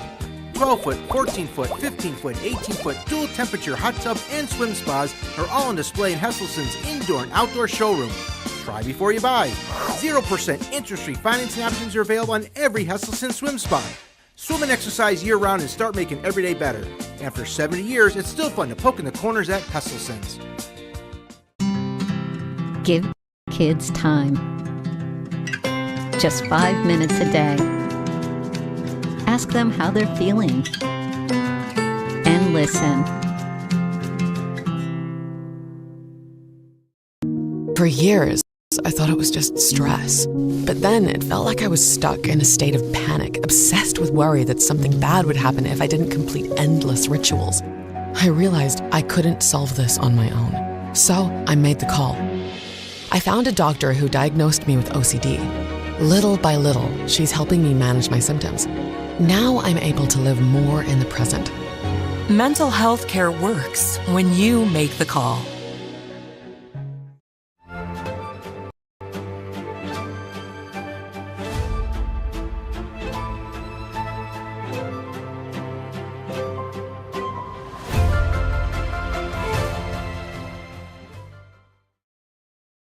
Meteorologist Brandon Weathers will stay cool for our Friday with a high of 56, about 10 degrees below average, and some showers returning mostly after 5 p.m. Showers lingering overnight. Temperatures in the low and mid 30s. Then we'll be topping off in the mid 50s once more on Saturday. Additional afternoon showers are possible. Should be dry but still cool Sunday. By next week, consistently more seasonable with additional. The Frankly Speaking Roof Cam, brought to you by Boss Security and Horseheads. Contact them today for all your business and home security needs. Welcome back to Frankly Speaking here on WYDC TV Big Fox. I'm your host, Frank Acom. We are broadcasting from the Hesselson studio. And in that studio this morning, candidate for Corningtown Justice, Randy Dye. Thanks so much for being on the program. You're welcome. Thanks for having me. We got a lot to cover. I know I always kind of do this disclaimer. It's a little weird when it's judicial candidates because, you know, we have to keep it kind of pared down. I can't ask very specific, but if we could start with your background. Well, I grew up here in the city, over on the north side. Wonderful neighborhood, you know. Everybody has a wonderful neighborhood, but when, you know, especially growing up, right? Yeah, I grew up in a time when you knew it was time to come home when the street lights came on. Right. You know, you heard your mother yelling for dinner. You're outside all the time playing baseball, football with your friends. I mean, the city is a wonderful place. And from there, went to college at Corning, Rochester, became a police officer in, I believe, '81. Worked the town of Irwin, worked village of Addison, worked for village of Painted Post, and finally ended up here back where I originally wanted to be was Corning. It's, you know, it sounds strange, but I always wanted to be a Corning police officer. I grew up here. This was my home. Sure. Spent 17 years, I believe, with Corning PD. Retired in 2005, and then spent another couple of years on the desk. After that, went on to do some work doing some tracing down tax evasion, things like that. Then went to work with a private investigation company. And now I'm just fully retired, you know. So you said, I'm retired now, let me get another job. Yeah, well, you know, the thing is I'm a big outdoors guy. You know, I love the outdoors. I grew up, my summers were spent on my cousin's dairy farm. Okay. So I just, you know, the outdoors is just something that I love. So I'm a big hunter, I'm a big fisherman, you know, anything outdoors. So I've got the time on my hands. You know, I had a bunch of other things going on after I retired. I was approached a couple of times about running for judge, but I was like, I can't give my time that I believe it needed to it. And now I can. I believe I can do it. And you mentioned that. For those that aren't aware, what does the job itself look like? What does it entail? Well, with the town of Corning, it's a part-time position. Okay. They have court, I believe the judge, there's 2 judges, and every other week you have a night in which you have a court. And then during the day, I believe you have 1 DA's meeting. Okay. I don't know the schedule for sure.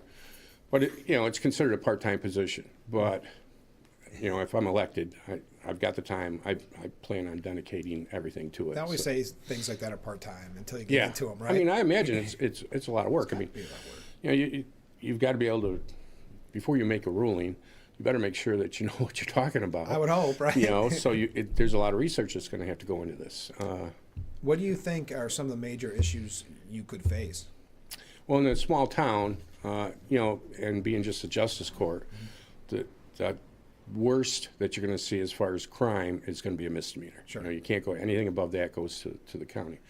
Mostly traffic, and then you've got small claims. Of course, yeah. And I think small claims would probably be the one that, as in being a police officer, I'm sure as being a judge, somebody's going to come out upset about whatever you're going to rule.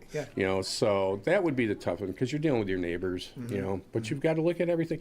The thing is, my opinion as far as being a judge, and from what I've seen, obviously working with them forever, you got to go into every case with a blank sheet. Oh, yeah. You know, you've got to let the facts take you to where you need to go. You can't go in, you know, a ticket isn't any different than a misdemeanor assault. Right. You know, you got to let the facts take you where it takes you. And then when it comes time to rule, you know, even though the misdemeanor assault might be 1 year max, that doesn't mean you give them 1 year max. Right, it just depends. You know, you've got to look at the situation, and you got to look at the person. You got to judge their character. So I There's think a lot of moving pieces when you really think about it. And, you know, that's one thing being in law enforcement. One thing you learn real quick is you can tell when someone's deceiving you. Right. The other thing is you become a very good judge of character. And, you know, everybody makes mistakes. Right. Everybody. You've made mistakes. Oh, of I've course, made mistakes. of course. You know, it doesn't mean that you have to have your life ruined because of that mistake. So you got to be able to take that into consideration when you're handing down the penalties. So What, and I know, and we talk about this on the program a lot, petition season, that just kind of wrapped up. How'd everything go? good. We're still doing an independent petition. Okay. Are you really? Yeah. That's kind of a pain, isn't it? Well, this is my first time running, so if you ask me, the whole thing's been a pain. Well, yeah. You know? Hey, it's been like, holy crap! Yeah. I didn't realize all this was involved. It's not. It is kind of crazy, but it's a learning experience, and I've had wonderful support from the people that are working with me. So, yeah, it's going well. I mean, like I said, I'm new to this, so Sure. Yeah. But that's This a is all good. new. To go in with a blank slate is not a bad thing. To go in with fresh eyes.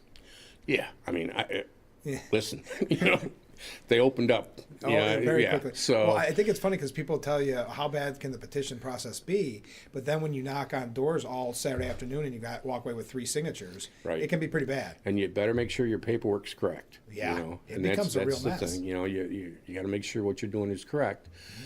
You know, and like I said, I've got great support that's Yeah. helped me along Oh, with yeah. this, and you know, It's getting people to open the doors too. Let's face yeah. it. I mean, and everybody has questions. And the thing is, like, some of the people will ask, you know, I'm running for judge, but they have their opinions as far as. Oh.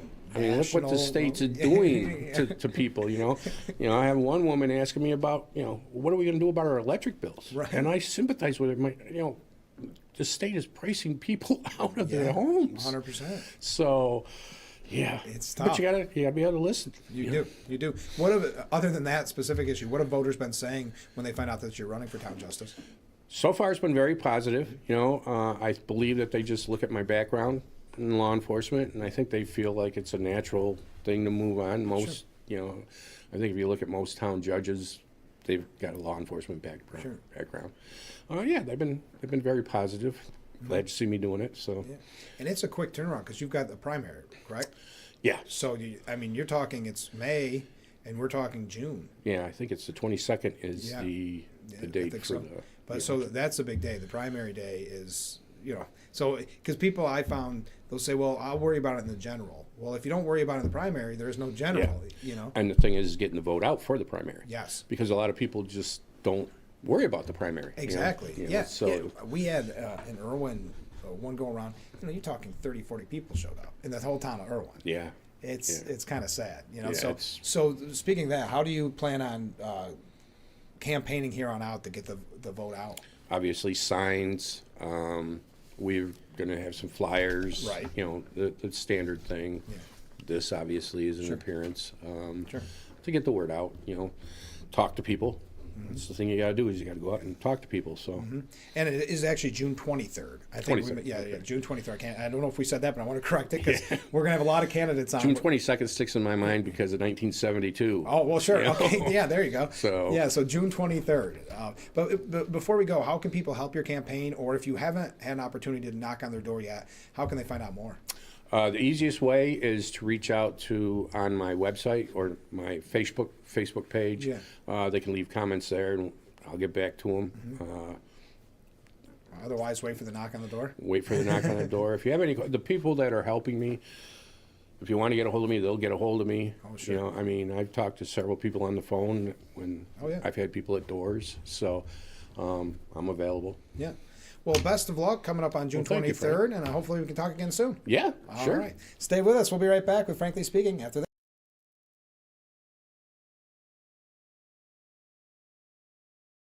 This year, WYDC WYDC is bringing you 25 New York Mets games free over the air this spring and summer. No fees and no subscription services. Tune into WJKP 48.2 to watch the New York Mets this MLB season. Let's go Mets!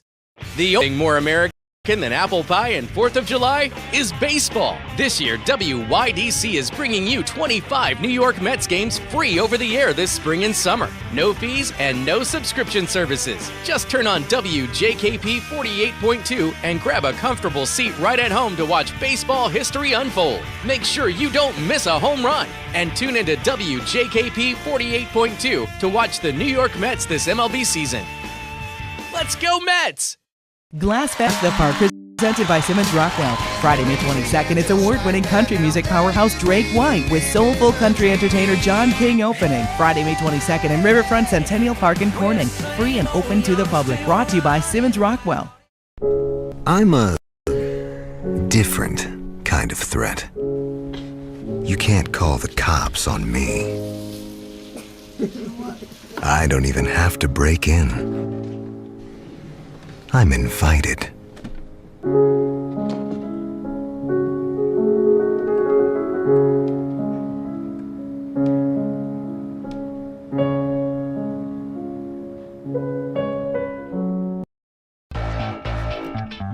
The Frankly Speaking Roof Cam, brought to you by Boss Security in Horseheads. Contact them today for all your business and home security needs. We are back, broadcasting live from the Hesselson studio here on Market Street in Corning. I want to thank candidate for Corning Town Justice, Randy Dye, for being on the program. Let's get to some viewer comments because this show is moving quickly. Rick writes in, good morning, Frank. Good morning, Rick. The Apprentice Jr. with Donald Trump Jr.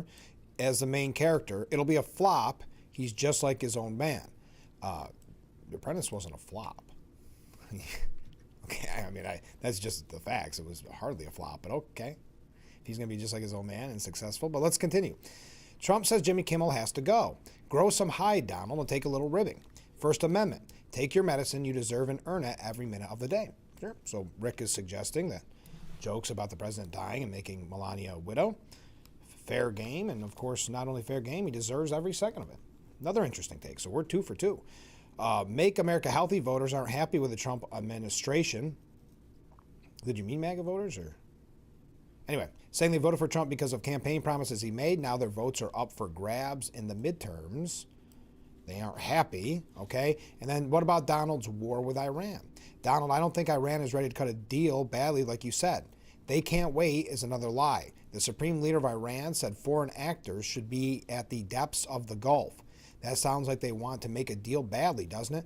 I've just got to, and where are your NATO buddies? NATO buddies haven't been friendly to us, but they just want our money. They've proven that through this whole thing. But man, it's weird, and it's very much like in the media, Rick. I don't understand the giddiness when you think, and I don't agree with your concept, but when you think that we're losing. I'll never understand that excitement, or we're seeing in the mainstream media, so it should come as no different. I'm sure Rick gets a lot of information there, I would predict.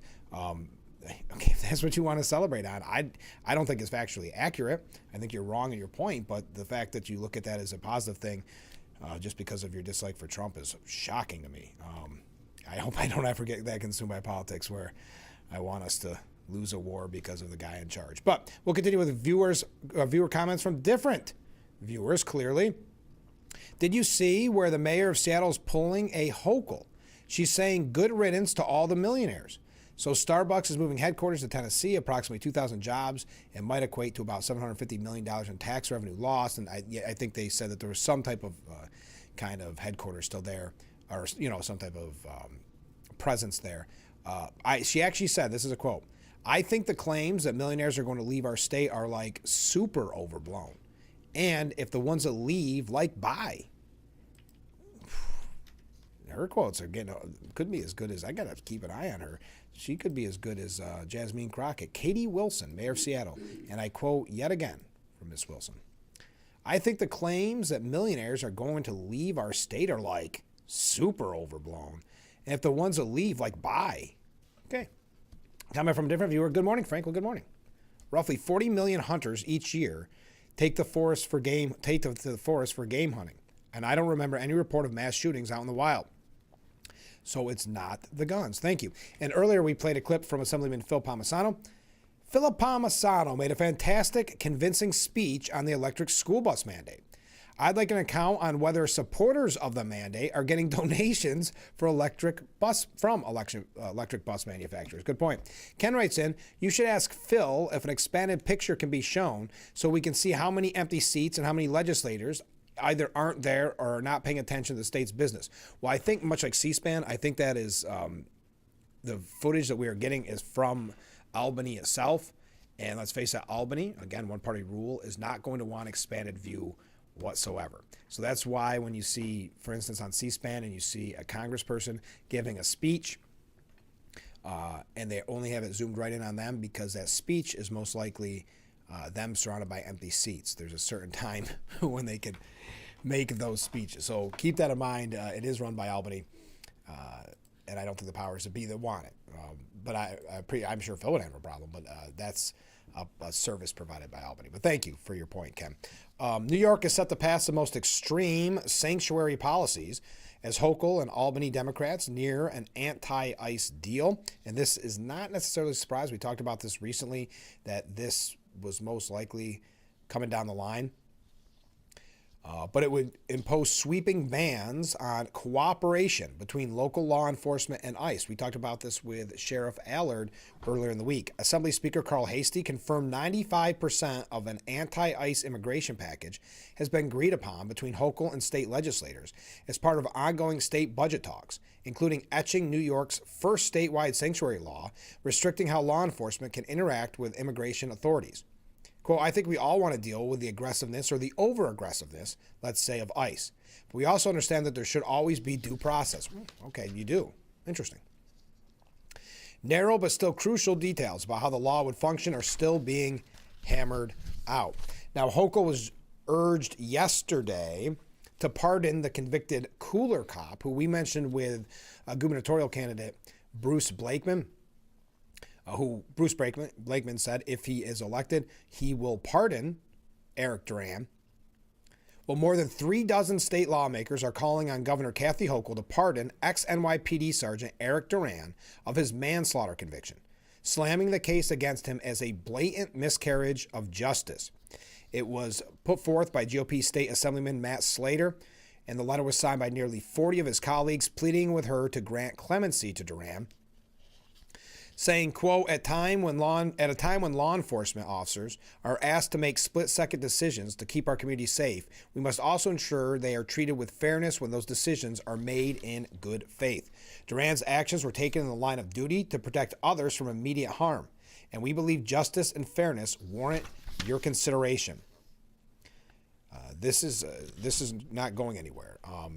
Slater's letter says we believe this entire proceeding was a blatant miscarriage of justice. We had mentioned that the judge in the past giving Mr. Duran, who threw that cooler at that suspected drug dealer, the scooter fell over and the drug dealer died. He got 3 to 9 years, while that judge made a decision where a man beat a homeless man to death and gave him only 9 months.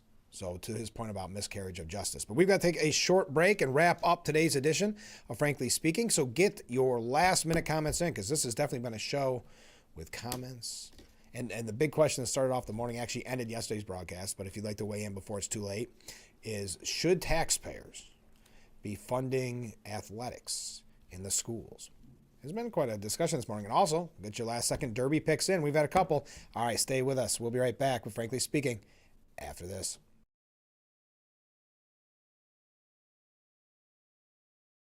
What better way to start or end every day than relaxing in your very own Hesselson's hot tub? Massage therapy, relaxation, stress reliever, pain management, soothing muscles, or just spending time with a loved one. Hot water therapy really does make every day better. Hesselson's has been a part of this great community for over 70 years, still being locally owned and operated. So make the drive to Hesselson's and start making your path to a better life today. And after 70 years, it's still fun to poke in the corners at Hesselson's.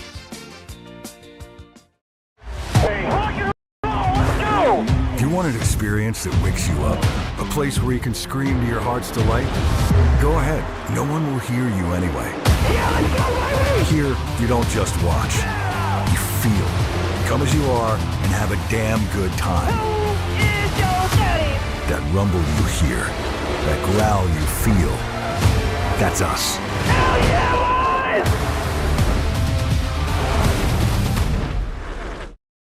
Meteorologist Brandon Weathers will stay cool for our Friday with a high of 56, about 10 degrees below average, and some showers returning mostly after 5 p.m. Showers lingering overnight. Temperatures in the low and mid 30s. Then we'll be topping off in the mid 50s once more on Saturday. Additional afternoon showers are possible. Should be dry but still cool Sunday.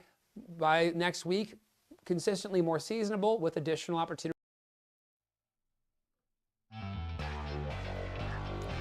The Frankly Speaking Roof Cam, brought to you by Boss Security in Horseheads. Contact them today for all your business and home security needs. We are back, broadcasting live from the Hesselson studio here on Market Street in Corning. Rick writes back and says, "Ha ha, I'm not sure why Republicans like you continue to support an amoeba that's running our country into the ground. That's what's sad. It's amazing when I hit the nail on the head. It's not liked. Have a great weekend." That's one way to look at things. That if people are upset or don't like what you said because it seems to be rooting for Iran, that you hit the nail on the head. That's a confidence. I like that. That person didn't like it because it's a very much what Jasmine Crockett said. Very similar that we mentioned earlier. Why should she be disrespected at all for anything she said? So you hit the nail on the head, and I didn't think I was upset. I just think it's kind of sad about the way people are handling Iran. Myself, but having said that, we're back to New York State issues. But I would reiterate, hardly mad. As a matter of fact, it's been a great show, and I've been super excited by every moment of it. Okay, Phil Palmasano, we already mentioned his reaction. You heard it from him live, so I don't need to read his quote. There is a question about the future of Chuck Schumer as Democrats are uniting behind this Plantner. He's going to face Susan Collins. Interesting character. I can't believe Democrats have supported him. There's some questions about his tattoos, some really questionable things. But the article says an insurgent candidate rises. The Democrats must confront new challenges over leadership and Jewish voter support. Interesting. Joel Rubin, a Democrat commentator and foreign policy expert, called Planter's candidacy for a much-desired seat a nightmare scenario for the party. For Jewish Democrats wanting to defeat Collins, to have a candidate who makes them very uncomfortable on Jewish issues could potentially dampen support for him. Typically, Jewish Democrats are the most enthusiastic of Democrat constituencies for Democrat candidates. And this is interesting. Chuck Schumer had recruited Mills to run, and yet Mills dropped out. That's going to be a good one to watch. All right. That does it, because we got to do some housekeeping. Ken writes in, I have an idea. Hochul should show us how much she loves illegal immigrants. Open up the Albany State Plaza, 98 acres of homeless camps. Thank you, Ken. All right, everybody, good luck. First of all, let me say that. Good luck on the Derby if you decide to participate and do a little gambling. Good luck, and we'll see how the viewers that wrote in, how they did. We also want to thank, well, first of all, let me take a second and thank everybody. We had great comments today. This was a really fun show. Busy from beginning to end, and those are the best kind, so I do appreciate it. As a reminder, it is not too late. I didn't update exactly, but I wanted to remind you, because we forgot to mention earlier in the week, that it's not too late to hit up the Friends of the Southeast Steuben County Library Spring Book Sale. Today, it's from 9 a.m. till 5 p.m., and then on Saturday, May 2nd, of course, 9 a.m. till 2 p.m. All right, let's thank our guests. And again, thank you to you, the viewer, who sent in so many great comments. First off, Andy J. After coming off of his first career ARCA Menard Series race win. Thank him for being on the program. He'll be at Watkins Glen International in the General Tire 100 at the Glen on Friday, May 8th. So we thank Andy J. We also want to thank candidate for Corning Town Justice, Randy Dye, for joining us. If you are a candidate or you know a candidate, have them get a hold of me on the number on the bottom of the screen. Well, we ended up getting quite a few waves this morning, too. Please reach out because it is getting near that time. June 23rd is the primary vote, and I know there are a few towns and cities that have primaries. So if you are in the primary, please get a hold of me. If you are going to wait till the general election, it's never too early to book at least one interview to kind of hit the ground running. So please reach out at any time. We're going to make sure everyone has all the information they need to know before they head to the voting booth, whether it is on June 23rd for the primary And there is going to be a Democrat primary as well on that day. And then in the general election. So that does it for today's edition of Frankly Speaking. Have a fun, safe Derby weekend. And join us every weekday morning at 6 a.m. for Frankly Speaking only on WYDC TV, Big Fox. We'll see you Monday morning, bright and early. I look forward to it already.